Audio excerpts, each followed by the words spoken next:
The long table. On the edge of a busy city street, tucked between a laundromat and a bookstore, stood a small, quiet cafe called The Long Table.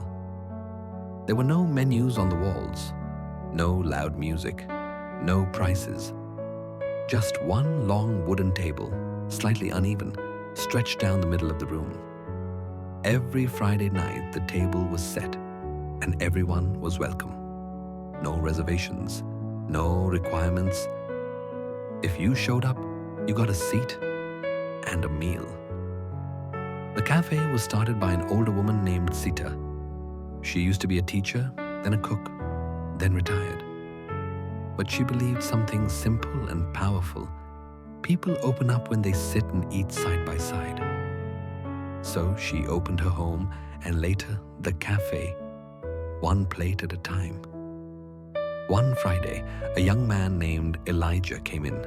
He had recently moved to the city looking for work, a place to stay, some sense of direction.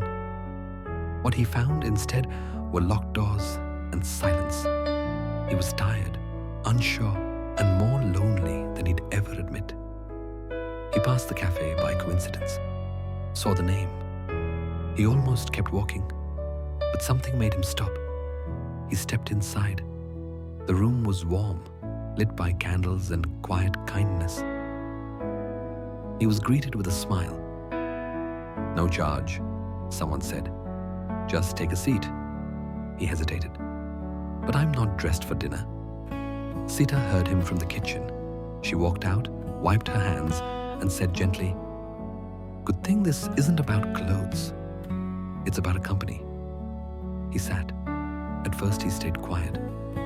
But then someone asked his name. Then someone passed him bread. Then someone said, "You remind me of my cousin." They laughed. He laughed back. By the end of the night, Elijah wasn't just full. He felt present, seen, part of something. He came back the next week and the next.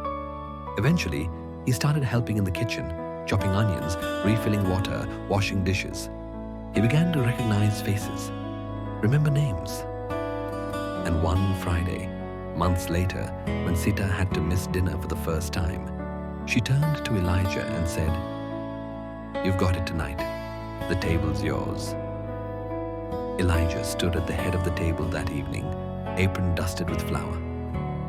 He took a deep breath, looked at the mismatched group of strangers, and said, "Welcome. I hope you came hungry." They all laughed. Then they ate together. There is something sacred about eating together. When we share food, we share time. We slow down. We soften. We make space for one another. Hospitality isn't about perfect dishes or beautiful decor. It's about the willingness to say, "Come, there's room for you here." Sita didn't wait for permission to offer a connection, and Elijah didn't need to be perfect to be part of something beautiful. They both built belonging, one seat at a time. Do you remember, when was the last time you sat down for a slow meal with someone? No rush, no phones. Is there someone in your life who might be waiting to be invited in? What does hospitality mean to you, and how can it look simple and real? Where could you set a long table in your own life, even if it's just a seat beside you? You don't need a restaurant to host belonging. You just need a willingness to welcome. The world is full of locked doors and full schedules, but a shared meal, a warm plate, an open seat, that's a revolution waiting to happen. So set the table, even if it's small. You never know who's hungry for more than food.